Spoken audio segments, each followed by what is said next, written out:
Proyekto Helmo.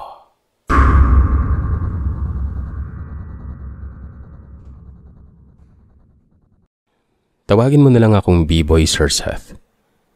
At ang kwentong ibabahagi ko sa inyong lahat ay ang pinagtagpi-tagping kwento ng pagmamahal, pagkakaibigan, pagkabigo at pagkasuklam. Suklam na nauwi sa isang kakaibang uri ng kulam.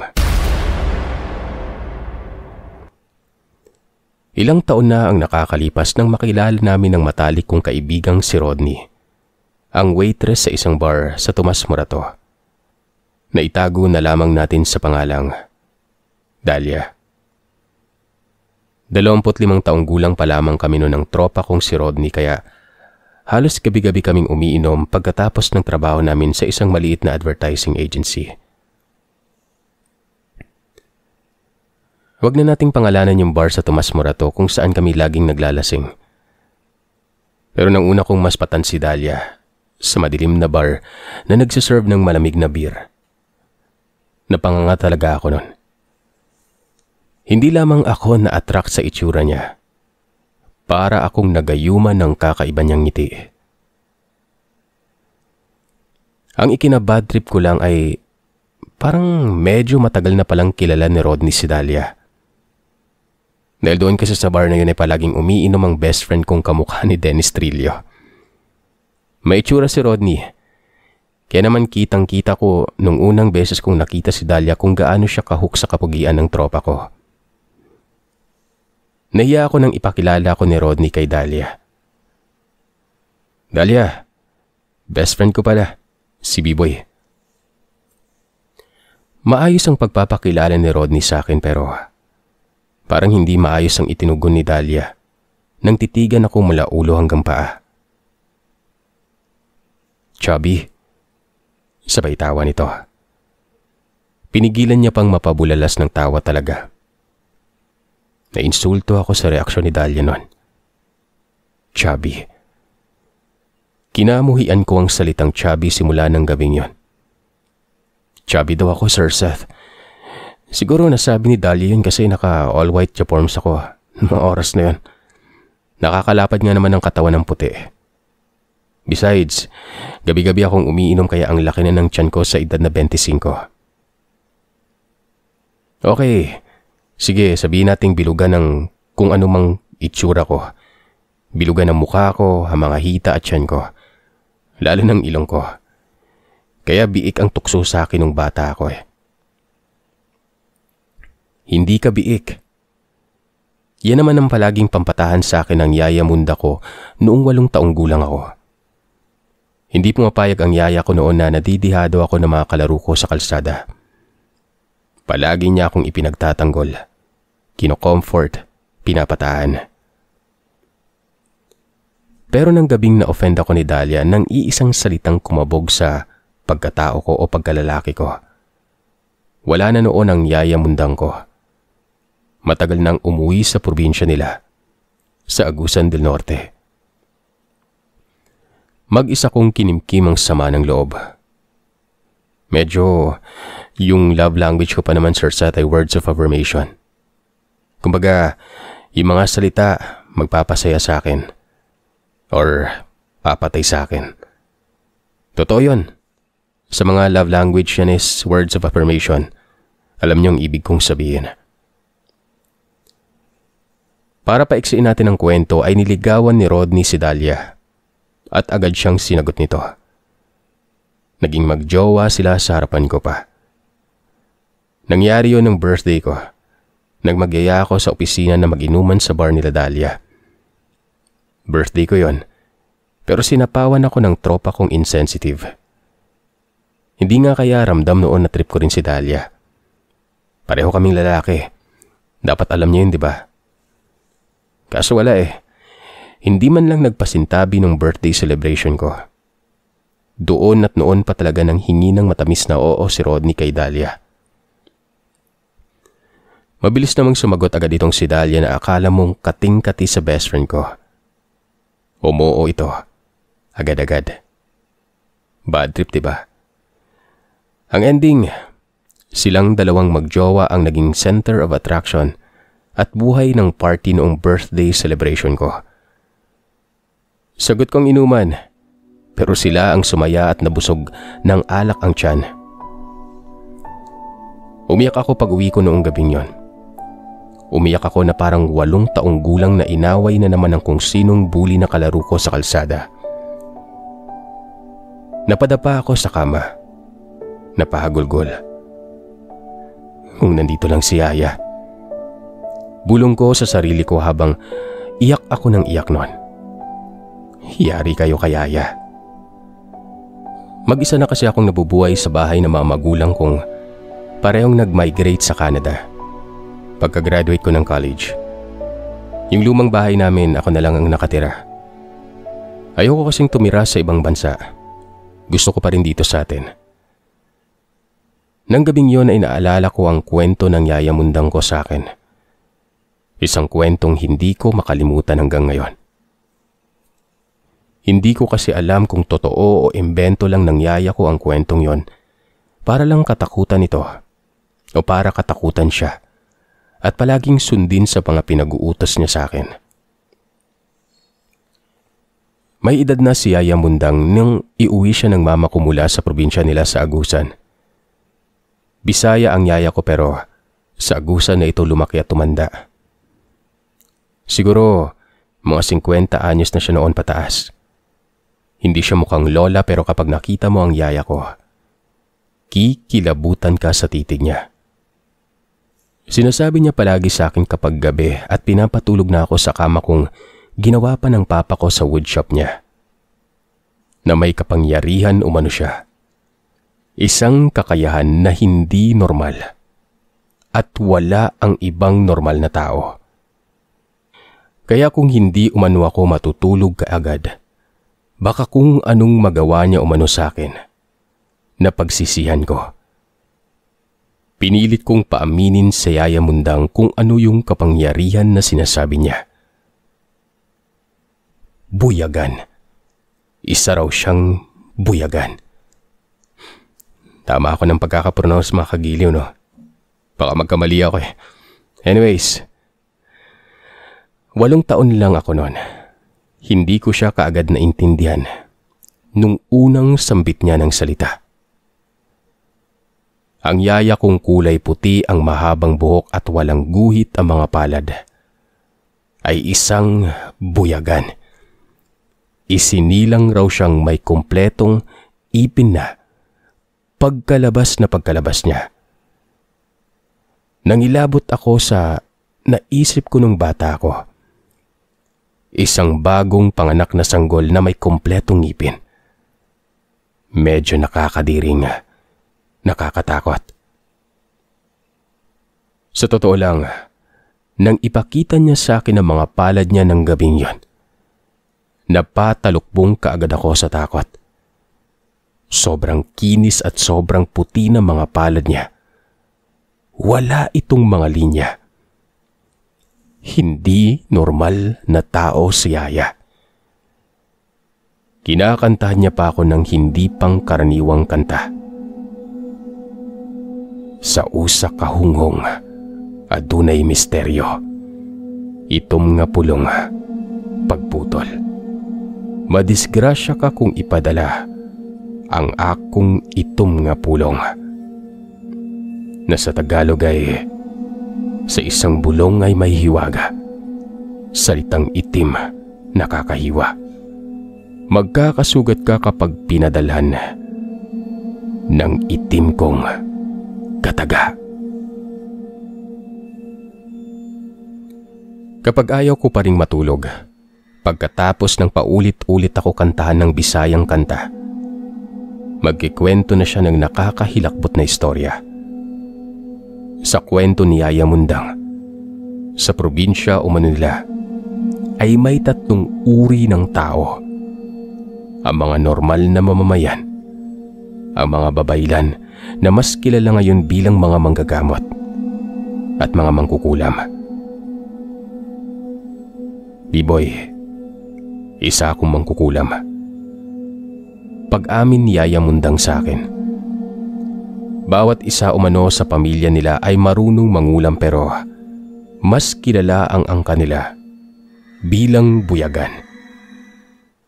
Ang mga buyagan umano ay isang uri ng Bisayang mangkukulam na maaaring magdulot ng pinsala, kapahamakan at sakit sa pamamagitan ng mga salita o buyag.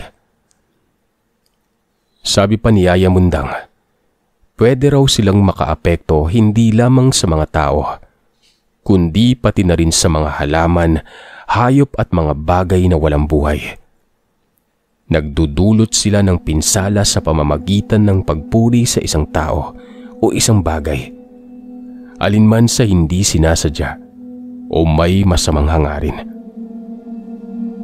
Kapag galit o inggit sila sa isang tao o kaibigan nila, nagpapalipad hangin sila ng mga masasakit na salita o minsan ay mga kahilingan.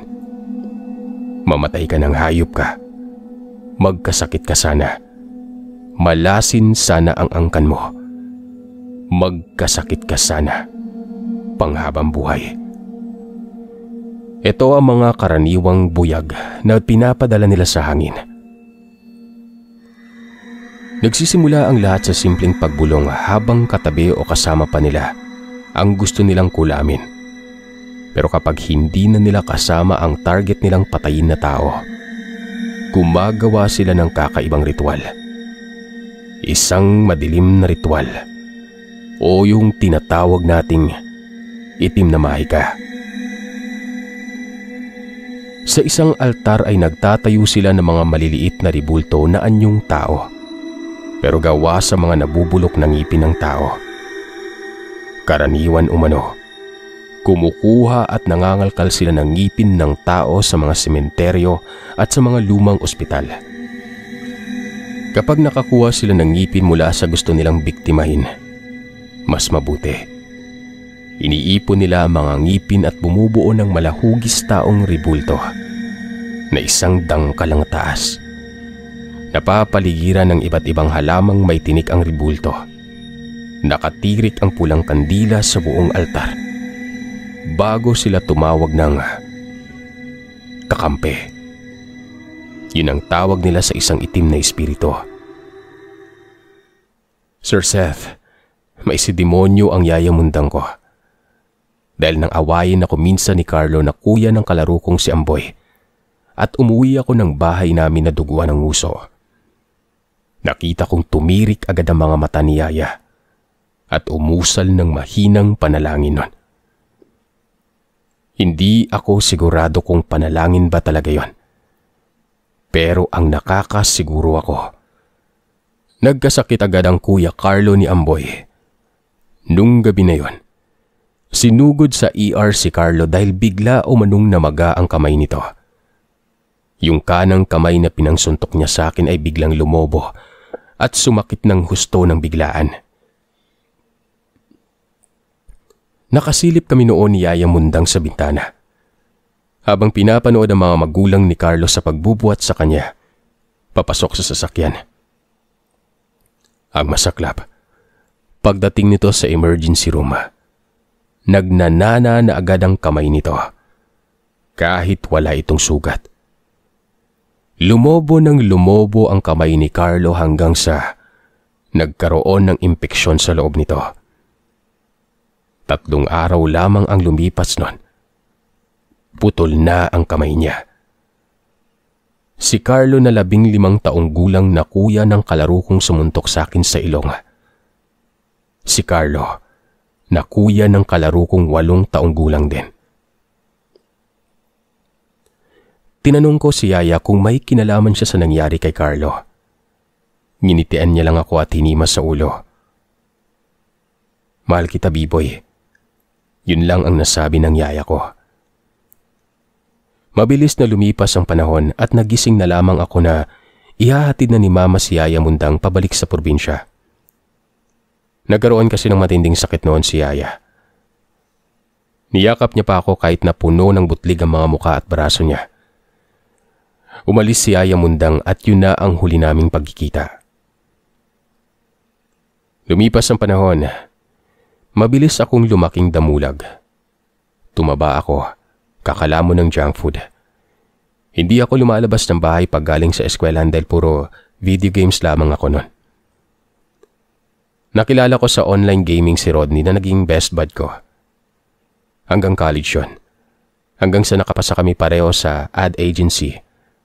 Pareho kaming copywriter pero favorite siya sa opisina dahil nga artista ng itsura. Nabuo ulit ang inseguridad ko sa katawan. Hindi ako naging masyadong palakaibigan sa iba dahil nahihiya ako noon.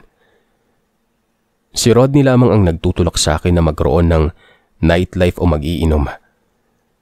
Siya ang bumuhay sa tiwala ko sa sarili ko pero siya rin ngayon ang nanakit ng pakiramdam ko, ng damdamin ko. Dahil siya ang nobyo ni Dahlia, kung saan gusto ko na rin yung taong yon. Hindi ako. Ilang buwan akong lumayo sa kaibigan ko pero nahalata ni Rodney. Kinorner niya ako minsan sa opisina. Nagsiselos ka? Bakit? Sabi ko. Yun lang ang nasabi ko bago ako bumalik sa cubicle ko. Hindi na kami naging close ni Rodney magmula nun.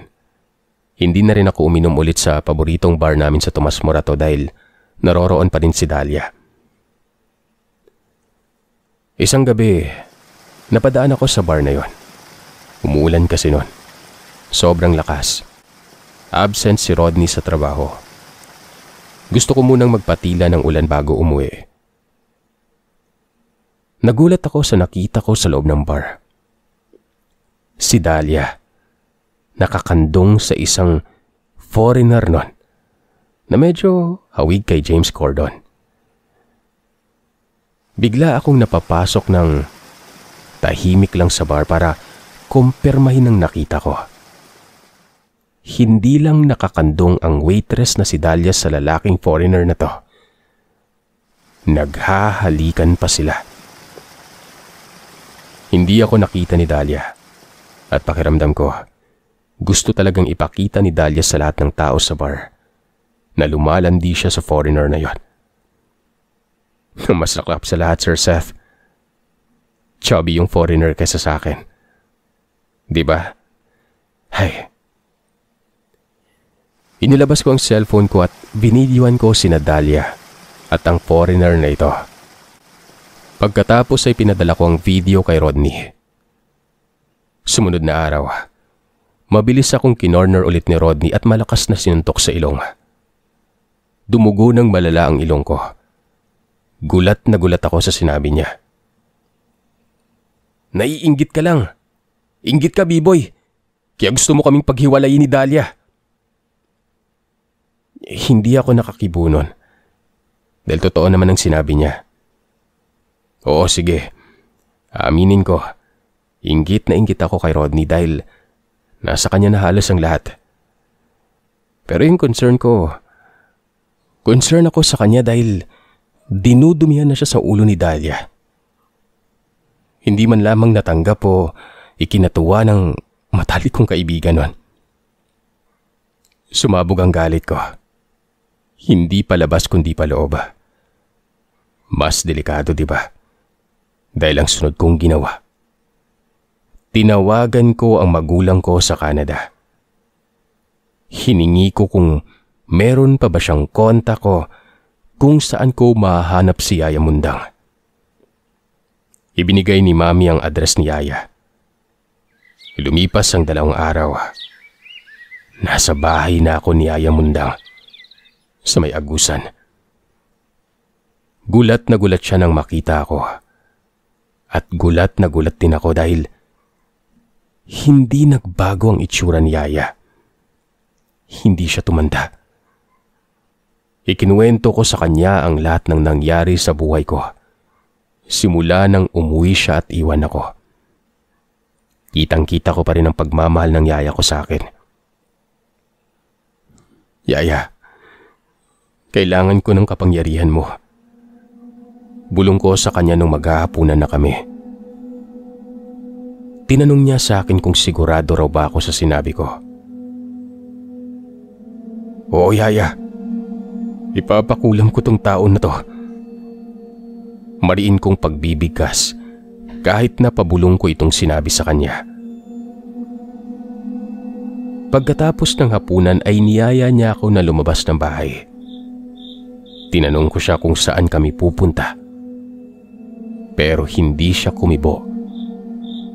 Naglakad kami ng naglakad hanggang sa makarating kami sa isang lumang kapilya. Tumigil siya pang samantala at tiningnan ang kahoy na krus na nakasabit sa pintuan ng kapilya. Pinihit niyang pabaliktad ang krus na yon bago kami pumasok sa madilim at mabatong kapilya. Napalingon ako sa nakabaliktad na krus sa pintuan bago ito kusang sumara. Hindi na ako nagsalita pa. Dito ako tumatawag ng kakampi. Mahinang sabi ng yaya ko. Lumuhod siya sa harapan ng sira ng altar. Idinipa ang mga kamay na tila isang mongha sa kumbento. Nakaramdam ako ng lamig nang bumulong-bulong na si yaya. Hindi ako naniniwala sa multo. Pero may nakita akong itim na aninong pumaba sa harapan ng altar. Hugis tao ito na parang may sungay sa bandang ulo. May mahabang ulo ang aninong yon. Doon na biglang nagsalita ng malakas si yaya. Gitawag ko ang imo ngalan. Alang don nga hari sa kangitngit. Aron maminaw sa tanan nakong isulti. Atagi og sakit ang tawo nga nagdala og kasakit og kaguol sa akong mahal nga biboy. Hinaot nga magkasakit ka og dili na maulian. Hinaot nga ang mga hubag sa kalagot mo tubo diha kanimo. Sa pagpanimalos sa pagkaguba nga imong gipahinabo sa usa ka maayong kinabuhi o gugma. Buyag, buyag, buyag. Ugma kun hayag na. Isablig og kasakit ang tawo nga giduptan ni Bayboy. Sa Tagalog, Sir Seth, tinatawagan ko ang pangalan mo, dakilang hari ng dilim, upang makinig sa bawat kong sasambitin. Bigyan mo ng karamdaman ng taong may hatid ng sakit at lungkot sa mahal kong si Biboy. Magkasakit ka nawa ng biglaan at huwag nang gumaling. Ikaw na taong nanakit ng damdamin. Tubuan ka nawa ng mga bukol ng sama ng loob.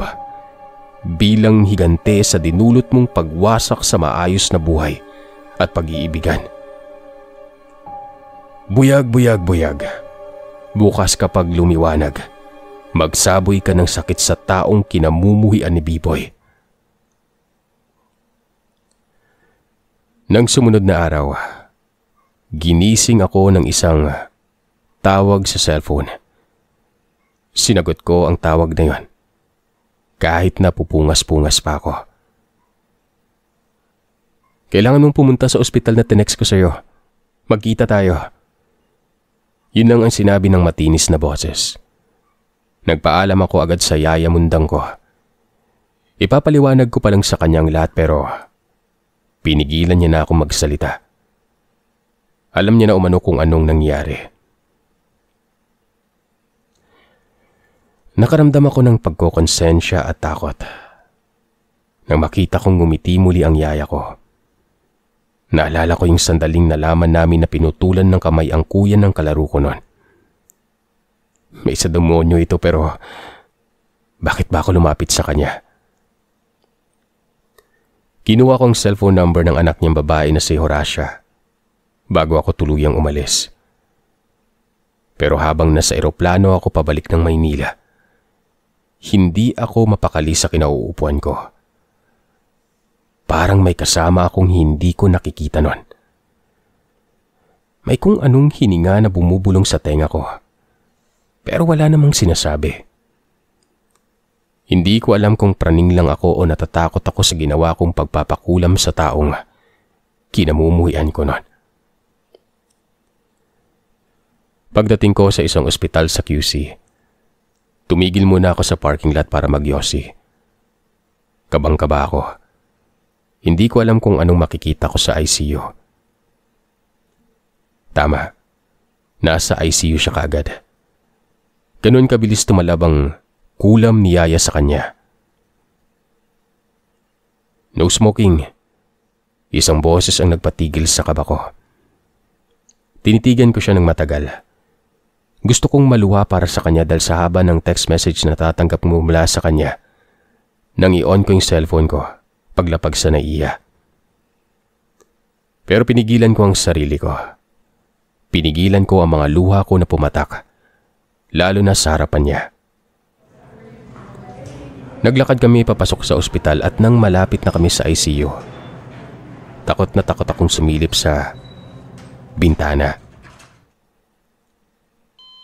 Tumawag siya sa akin. 3:00 na madaling araw. Ginupit niya raw ang mga labi niya. Kaya ganyan ang itsura niya. Yun ang mga eksaktong sinabi ni Rodney nang silipin ko si Dahlia na nakaratay sa loob ng ICU. Bigla umanong sumikip ang lalamunan at hindi ito makahinga. Kaya napilitan ng doktor na butasan siya sa may lalamunan nun. Tuyot na tuyot si Dahlia. Mukha na siyang naaagnas na bangkay sa itsura niya kahit wala pang 24 oras na nasa ICU yon. At kahit nabutot balat na siya, kitang-kita ko ang napakalaki niyang tiyan. Mukha siyang bangkay na buntis. Sobrang laki ng tiyan niya. Pero ang pinandidirihan ko ay ang bibig niyang wakwak dahil wala ng mga labi yon. Bakit niya ginupit yung sarili niyang labi? Tanong ko kay Rodney. Hindi ako sinagot ni Rodney. Doon ko na siya kinalma nang makita ko siyang napaupo sa dingding ng ICU. Niyaya ko siyang lumabas. Sinabi ko sa kanya ang nakita kong panloloko ni Dahlia sa kanya. Isa lang ang nasabi niya. Alam ko yon. Pero hindi na ako humirit pa. Umuwi ako ng gabing yon at tulala. Hindi ko alam kung si Yaya Mundang ang may gawa noon kay Dahlia. Sumunod na araw ay ginising na naman ako ng tawag ni Rodney. Si Dahlia umano. Nag-e-epilepsy. Nagsusuka ng dugo. Hindi alam ng mga doktor ang dahilan. Pero maayos naman umano yung vital signs ni Dahlia pero iba ang ikinikilos nito sa loob ng ICU. Ultimong yung mga gamot. Hindi tumatalab. Sumugod ako sa ICU. Pero wala na siya doon. Sa morgue na ako inihatid ng mga nurses. Nandun na umano ang bangkay ni Dahlia. Tinanong ko ang dahilan ng pagkamatay. Walang gustong sumagot na nurse nun. Inatake sa puso. Hindi siguradong sagot ng isang nurse. Tumakbo ako papalabas ng ospital kahit na pinigilan ako ni Rodney. Nagpunta ako sa parking lot at doon ay tinawagan ko sa cellphone si Yaya Mundang. Napailing ako ng lumo na lungkot. Napraning. Nagka-anxiety talaga ako ng Sir Seth. Ilang beses akong tumawag. Walang Yaya Mundang na sumagot sa tawag ko. Sarado ang kabaong nang iburol si Dahlia. Iyak nang iyak si Rodney. Pero pinakalma ko siya kaagad. Hindi deserve ni Dahlia mga luha niya. Bakit kanyo? Dahil noong ipinasok na sa nitso si Dahlia, kitang-kita ko ang 3 pang iba't ibang lalaki na nagpakilalang mga nobyo niya. Nag-iiyakan. Wala lang dun yung foreigner na karutan niya sa bar.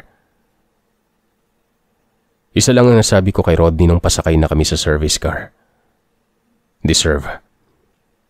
Sinimangutan ako ni Rodney. Bitter lang daw ako. Sinagot ko ang pinakamamahal kong kaibigan ng nakakamatay ang mga salita pare. Nakakamatay.